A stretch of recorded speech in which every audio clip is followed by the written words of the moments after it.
Well, we're back to the last few weeks of Jesus's life.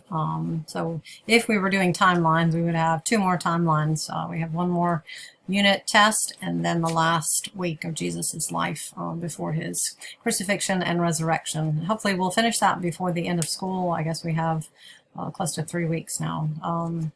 Hopefully you were able to complete the test. I know some of you were having trouble getting through past number 36. I have no idea why it was doing that, and maybe we'll get it fixed. I've sent an inquiry to someone who might know, and then I'll let you know if you're still having problems by the time this video goes out on Thursday. We're going to start in John 11. Hopefully you are learning your new memory verse for John 15, verse 15, and then the chapter summary for John 15. We're memorizing it. Should be easy on the True Vine. In chapter 11, you already know the summary is it's about Lazarus. You kind of know the story, but there are some details that I hope will encourage you and help you today. It talks about suffering, going through painful experiences that you don't understand why. And we all have experiences like that in life. And I think this story is very comforting and very helpful. So I'll pray for us as we look into God's word. Jesus, teach us as we look at your word about Lazarus. Help us to connect with your Holy Spirit to bring life and to reveal the person of Christ to us. I pray you would build the faith of these students and encourage their families and help them to trust you and to walk with you in this time. In Jesus' name, amen. All right, so hopefully you'll be taking some notes and filling in the questions. I probably will not write or type in all the stuff, but you can stop and start as you are able to do that. All right, so let's look at Lazarus. This is one of my favorite chapters, and I really think it has some amazing things in it to learn about Jesus. Now, a certain man was ill. Who was it? He was Lazarus. And where did he live? In Bethany. Bethany is near Bethlehem and closer to Jerusalem in southern Israel. And it was the village of Mary and her sister Martha.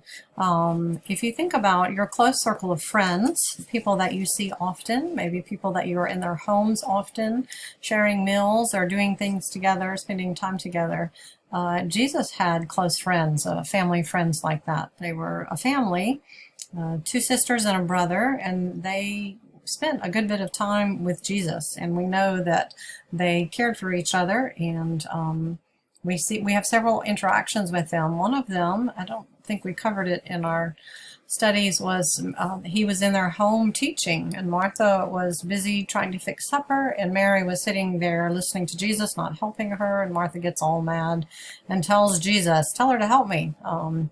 Lazarus is there as well. And so we also hear about Mary in the next chapter of John. She anoints Jesus's feet at a special celebration dinner that they're at. And so these are really good friends of Jesus. I imagine that as he traveled through this area that he would stay with them and develop a close friendship with them. All right, so that's who they are and where they are in the city of Bethany. And then verse 2 tells us that it's the same Mary that anointed Jesus' feet with oil. And so the sisters sent to him. Something happened, and they sent him a message. They inform him, Lord, he whom you loves is ill. And so something has happened to Lazarus. He has gotten sick. I know that they believe that Jesus, and maybe have seen his power to heal. They've heard about it. They probably witnessed it, knowing that Jesus has power over sickness. And so it's interesting that they informed Jesus. They just let him know, hey, your buddy Lazarus, the guy you love, your friend. They remind him of his relationship to Jesus. And then they just give him the information. He's sick. They don't make a request. Other than requesting or commanding him to come, they just simply inform him, reminding him of his friendship with him. And so I just find that interesting. It's kind of a backwards kind of approach at, well, Jesus is in charge, but we sure want to let him know what's happening. Lord, he whom you love, remind you that you love him. He's sick, and what do you do with sick people? You heal them. And so would you come and heal them? And so what is Jesus' response? When Jesus heard it, he said, this illness does not lead to death. He's not going to die, but rather this illness is for the glory of God, that the Son of God may be glorified through it. He already knows the situation, and he knows the outcome of the situation. And he says it's not going to lead to death, which is interesting if you know the story. Does Lazarus die? Yes, he does. But we also know the end of the story. Does he stay dead? No, he doesn't. And so how is it that this sickness is for the glory of the Son of Man? The Son of God may be glorified through it. Think about that. Let that kind of sink in. Jesus already knew the mission and knew the plan. Now, Jesus, verse 5, speaks of what motivates Jesus' action. Why does he do what he does? Now, Jesus loved Martha and her sister and Lazarus. How does he feel about them? He loves them. They are really good friends of his. He enjoys spending time with them, and he cares deeply for them. And so they're going to question that because of Jesus's actions. They're going to wonder, question, does he love us? Does he care about us? And so will you as you go through difficult times in life. This may be one of those times where you're feeling abandoned by Jesus and wondering, does he care about us? We're having to go through this as a nation and as a world. And so I think it's very interesting that John clearly tells us, yes, he did love them. And so when Jesus heard that Lazarus was sick, what did he do? He loved them, and he took action. He stayed 2 days longer in the place where he was. It doesn't sound very loving, but we'll see in the end it was amazing. Then after this, he said to the disciples, let's go to Judea. And the disciples said, Rabbi, the Jews were just there trying to stone you, and you're going there again? And Jesus said, are there not 12 hours in a day? If anyone walks by the day, he does not stumble because he sees the light of the world. When has he used this title before?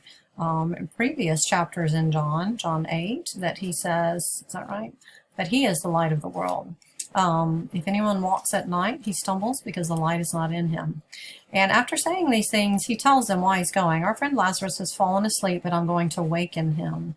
And so he's kind of, again, speaking in spiritual terms, and the disciples don't get it. And he's very patient with the disciples. The disciples said, Lord, if he's fallen asleep, he will recover. But Jesus had to speak them plainly, and he said, Lazarus has died. Okay, so let me make it plain for you. Here's what's going on. But he says, for your sakes, I'm glad. Why is he glad? That sounds cruel. That sounds terrible. But here's the reason why. He says, so that you may believe. Did the disciples not believe in him? Well, yes, they believed in him, but did they believe deeply and fully? And the answer would be no. That Jesus was wanting them to grow in their belief and know him even more deeply and better, and their faith to grow and continue in that. And so he says, Lazarus has died. You don't get it. I'm telling you, but we're going to him. And so Thomas, called the twin, said, well, he kind of reminds me of Puddleglum in the Characters of Narnia, or Eeyore from Winnie the Pooh. Let's go so that we may die with him. He doesn't have a lot of faith here, and so maybe Jesus, I don't know if Jesus laughed at that or what, but that was Thomas's take on it. Well, Jesus is going. We can't stop him. We might as well just go die with him. All right, so Jesus came. He found that Lazarus had been dead 4 days. How many people had Jesus raised from the dead already?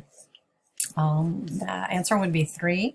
He raised the girl. He raised the interrupted and disrupted a funeral, the guy there, Nain, and then 2 people have already been raised from the dead. I guess Lazarus would be the 3rd, and then if you include himself, Jesus raises himself, that would be 4.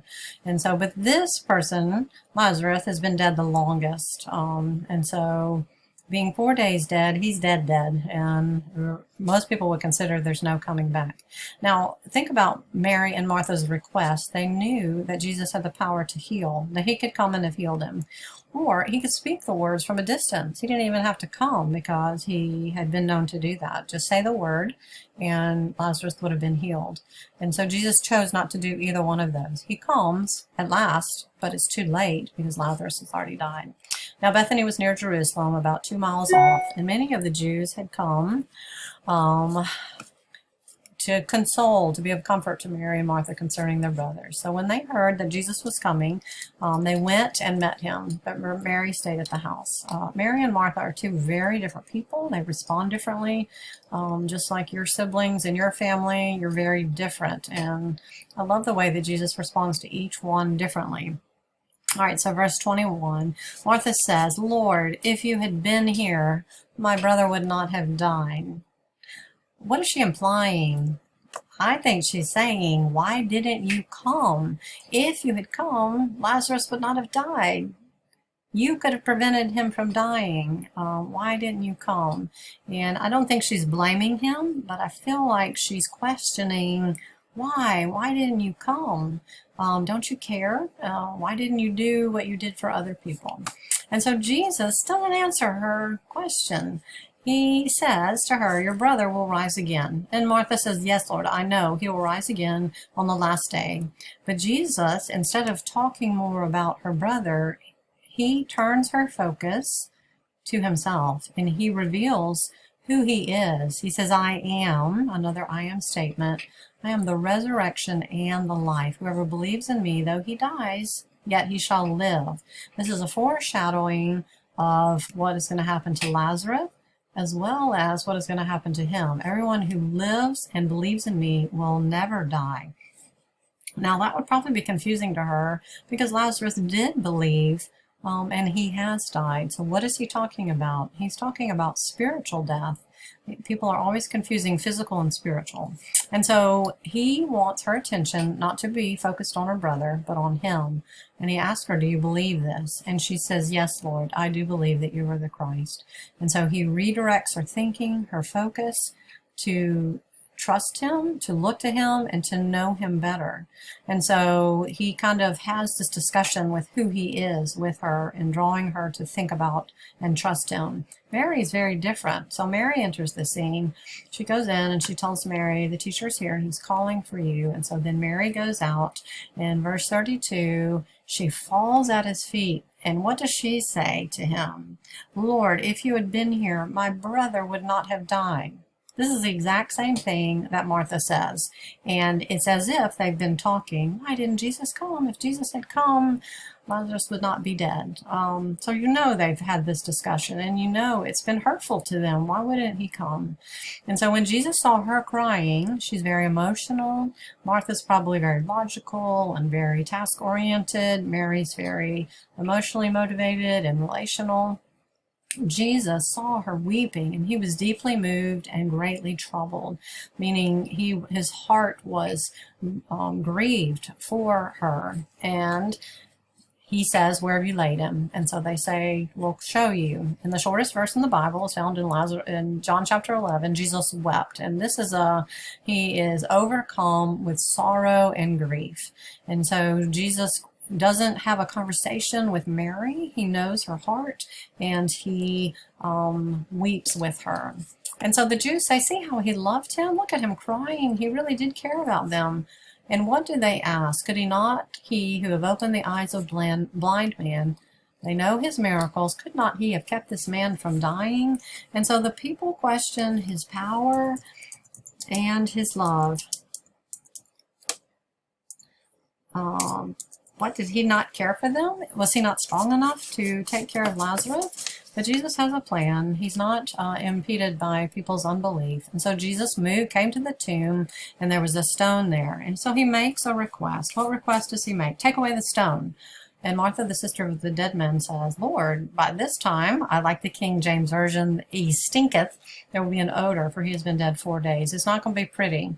Why does he ask her to remove the stone? Could not he have done it? I suspect he is testing their faith. And so he says, did I not tell you, if you believe, you will see the glory of God? And so they take away the stone, and he prays and thanks God for hearing him, but he prays so that others will believe that Jesus is the Son of God.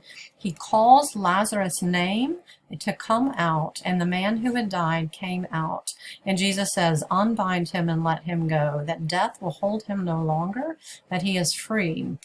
So what is the result of this? Many believe in him, but some of them did not believe, and they kind of tattletale. They go to the Pharisees and tell them what Jesus has done. And it's so interesting that after the Pharisees know, from that day on, they made plans to put Lazarus to death. They're going to try to kill him, but he's already been dead. But they're going to try to kill him again just to put out Jesus's testimony. Some believe